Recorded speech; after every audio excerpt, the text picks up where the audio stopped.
Kenapa sih orang bisa super ramah, super hangat, super perhatian sama teman di luar, tapi begitu pulang ke rumah jadi dingin, pendiam, bahkan gampang kesel? Kamu lihat mereka ketawa-ketawa di Instagram Story, main sama temen sampai larut malam, respon chat cepet banget. Tapi di rumah, cuma iya, atau langsung masuk kamar.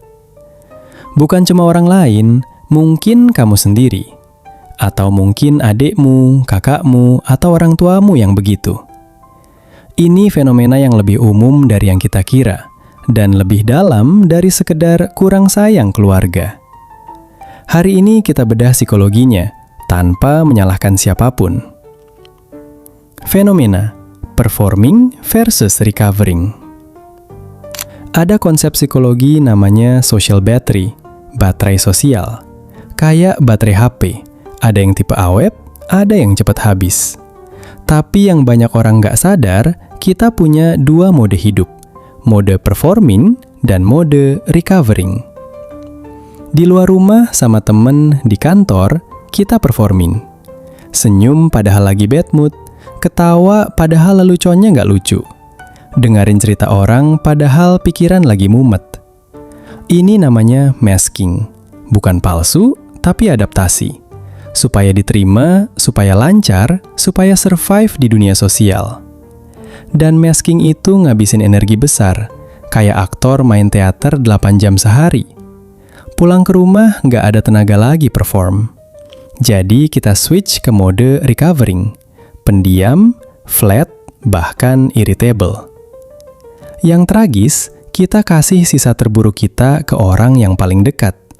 Karena di rumah, kita merasa aman. Aman untuk nggak perform, aman untuk jadi versi paling capek kita. Trap keluarga, taken for granted. Ada satu hal lagi yang bikin ini jadi siklus berbahaya. Taken for granted. Dianggap remeh, dianggap pasti ngerti.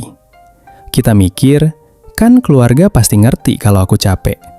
Kan keluarga pasti maaf kalau aku kesel. Kan keluarga nggak akan pergi. Jadi kita nggak usah effort, nggak usah jelasin, nggak usah minta maaf, nggak usah quality time. Mereka kan ngerti. Tapi temen bisa pergi kapan aja. Temen harus dijaga.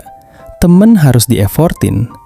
Jadi kita kasih yang terbaik, waktu, perhatian, kesabaran ke orang yang sebenarnya bisa survive tanpa kita. Sementara keluarga yang benar-benar ada saat kita jatuh, yang nerima kita dari lahir, kita perlakukan kayak tempat sampah emosional. Buang semua yang nggak bisa kita tunjukin ke dunia luar. Ini yang bahaya. Siklusnya jadi kebiasaan. Kita terbiasa recover di rumah dengan cara toksik. Terbiasa ngeluarin amarah, kesel, kesepian ke orang yang paling dekat. Lama-lama jarak tercipta. Anak nggak cerita lagi ke ortu. Ortu nggak ngerti lagi anaknya. Saudara jadi asing. Rumah yang seharusnya jadi tempat pulih, malah jadi tempat tegang. Dan yang paling ironis, kita nyesel. Begitu teman pergi, begitu kita sendirian, kita sadar. Yang benar-benar ada cuma keluarga. Tapi saat itu, damage udah terjadi. Kata-kata udah terlontar. Dinginnya udah terbiasa. Bukan kita nggak sayang, bukan kita jahat, tapi kita terjebak di sistem yang nggak sustainable. Performing terus di luar, recovering dengan cara salah di rumah. 3 cara mulai ubah ini, mulai hari ini. 1. Recover sebelum pulang. Jangan bawa beban penuh ke rumah. 10 menit di mobil, di parkiran, di kamar mandi, tarik napas, lepasin mask.